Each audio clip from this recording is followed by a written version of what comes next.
First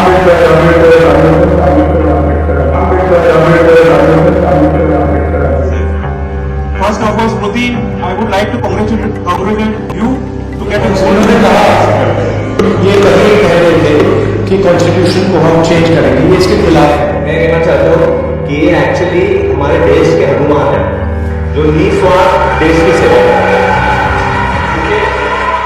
दोस्तों आज हम ऐसे मुद्दे पर बात करेंगे जो पॉलिटिकल नहीं सामाजिक भी है। दरअसल अमित शाह ने कहा कि आजकल अंबेडकर बोलना एक फैशन हो गया है। तो क्या अमित शाह ने सही कहा या गलत कहा, इसके पीछे का एग्जैक्ट इंटेंशन क्या था अमित शाह का, आइए समझने की कोशिश करते हैं आज की इस वीडियो में। दोस्तों पहले तो आप अमित शाह की एक क्लिप देखिए, उनके हाव भाव, उनके बॉडी लैंग्वेज देखिए, उसके ऊपर ही हम अपना कंक्लूजन ड्रॉ करने वाले हैं और आप अपना कंक्लूजन खुद बना सकते हैं। ठीक है, हर एक ओपिनियन पे अलग अलग हो सकता है। मान्यवर, अभी एक फैशन होगा, अभी एक फैशन होगा है अंबेडकर अंबेडकर अंबेडकर अंबेडकर अंबेडकर अंबेडकर। इतना नाम अगर भगवान का लेते तो 7 जन्मों तक स्वर्ग मिल जाता। अच्छी बात है ना सुनिए तो आपने देखो दोस्तों, अमित शाह जब ये अपना भाषण दे रहे थे तब उनकी बॉडी लैंग्वेज कैसी थी, तो इसके पीछे का उनका क्या इंटेंशन था वो मैं आपको अभी आगे बताऊंगा। लेकिन उससे पहले अमित शाह का जब ये बयान आया उसके ऊपर विरोधी पार्टियों ने उनको बहुत अच्छी तरह से घेर लिया। जैसे राहुल गांधी ने कुछ कहा यहाँ खिलाफ है ये इन्होंने कहा, ये पहले ही कह रहे थे कि कॉन्स्टिट्यूशन को हम चेंज करेंगे, ये इसके खिलाफ हैं, अंबेडकर जी के खिलाफ हैं, उनकी विचारधारा के खिलाफ हैं। तो पूरा देश जानता है। बाकी ऑपोजिट और पार्टी वालों के लीडर्स ने भी बहुत ज्यादा आपत्ति जताई अमित शाह के ऊपर और बहुत सारे लोगों ने जो अमित शाह के इस्तीफा की मांग तक कर दी। विरोध इतना बढ़ गया दोस्तों कि प्राइम मिनिस्टर नरेंद्र मोदी को एक लंबा चौड़ा पोस्ट लिखना पड़ा अमित शाह के बचाव में। और जब मैंने प्राइम मिनिस्टर नरेंद्र मोदी का वो पोस्ट देखा तो मुझे पक्का डाउट हुआ गया कि ये मोदी जी ने नहीं लिखा, क्योंकि मोदी जी को इतनी अंग्रेजी नहीं आती। अब देखिए इंग्लिश इस जस्ट में लैंग्वेज, इसके बेस पर हम किसी को जज नहीं कर सकते, लेकिन भाई जो रियलिटी है वो तो बतानी पड़ेगी। अब अमित शाह भी इतने लेवल के अंग्रेजी नहीं बोलने, इसलिए इन्होंने भी लिखा हुआ उनके बेटे जय शाह से तो वो लिखवा नहीं सकते, क्योंकि जय शाह के स्पीच आपने देखे होंगे। First of all, Smriti, I would like to congratulate you to get a gold medal in Asian Games.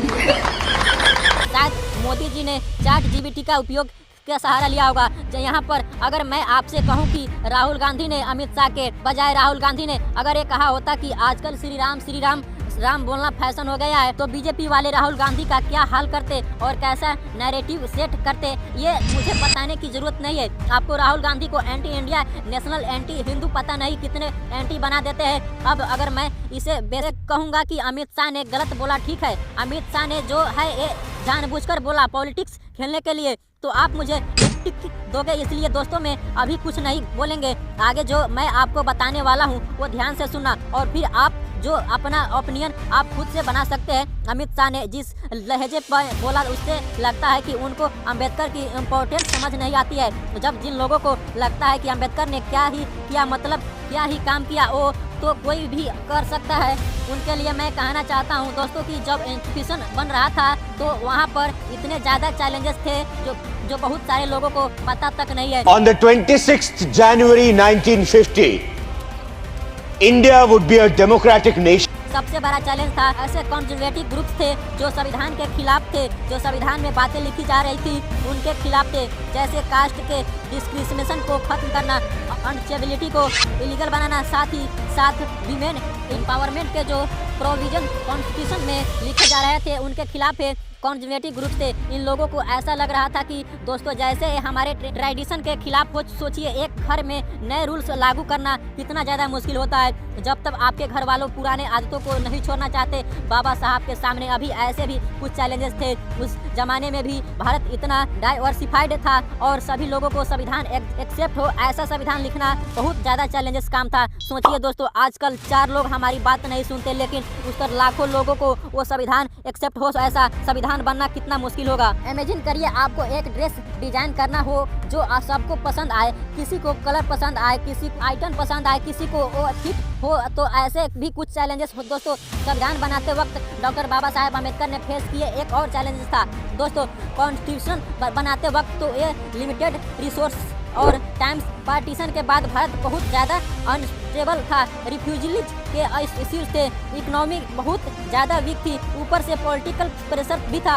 इन सब के बावजूद बाबा साहेब अम्बेडकर और उनकी प्रोफिक्टी कमेटी ने 2 साल 11 महीना 18 दिन में संविधान बनाकर तैयार कर दिया था। On the 26th January 1950, India would be a democratic nation in the sense that India from that day would have a government of the people, by the people and for the people.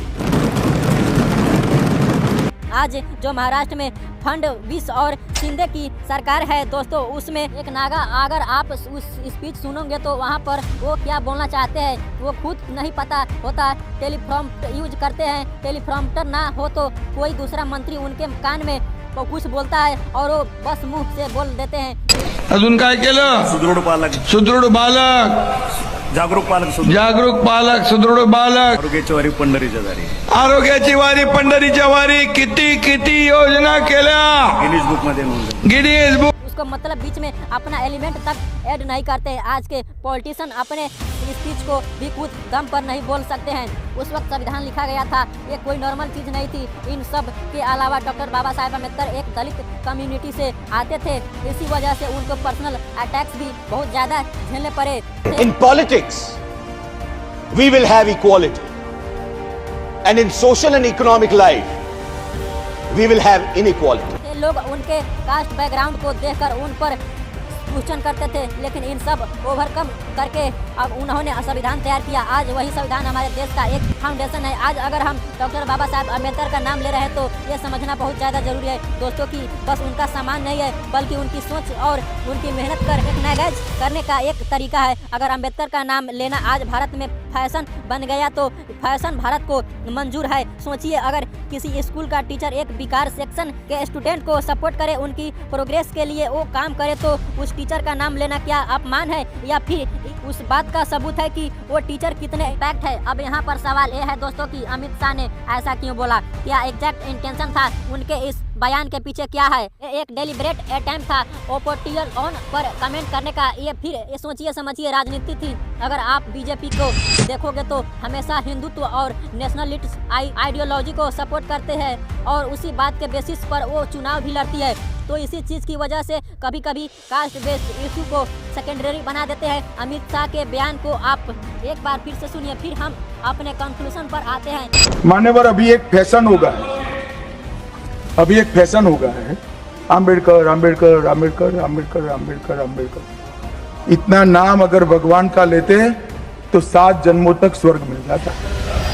ये बयान अगर आप ध्यान से सुनोगे तो दोस्तों यहाँ पर आपको एक चीज़ आपको ऑब्जर्व होगी। यहाँ तक अमित शाह जिस बात कर रहे हैं उससे ये पता चलता है कि अमित शाह को शायद अम्बेडकर की इन्फॉर्मेट पता नहीं हो, फिर उनके समझ नहीं आता है कि बहुत बड़ा काम किया है अम्बेडकर ने। उनको शायद लग रहा है कि मतलब क्या ही कर दिया यार, ठीक है संविधान बना दिया बस। तो यहाँ पर मैं अमित शाह की जिसे बस एक बात कहना चाहता हूँ कि आप संविधान को अपना बना नहीं सकते, बस संविधान एक बार पढ़ के बता दीजिए। अम्बेडकर का अगर कोई नाम ले रहा है तो आप उसको फैशन बोलते हैं, लेकिन यहाँ पर अगर मोदी जी का कोई 100 बार 200 बार 1000 बार के नाम अगर ले तो आप बड़े खुश हो जाएंगे। शायद आपको लग रहा होगा कि अम्बेडकर ने अगर संविधान लिखा है तो मोदी जी से भी इस स्पीच देते हैं वक्त टेलीप्रॉम्प्ट का तकनीकी को इजाज़त किया है। क्या पता आप मोदी जी का ऊपर समझते हो। अम्बेडकर के अगर सच में अमित शाह को अम्बेडकर की इन्फॉर्मेशन पता ना हो और वो खुद को ग्रेट समझते हो तो इसके पीछे का कारण आपको पता है दोस्तों कि क्या वो अपने आप को ग्रेट समझते हैं, क्योंकि हमारे कुछ फ्लॉप बॉलीवुड के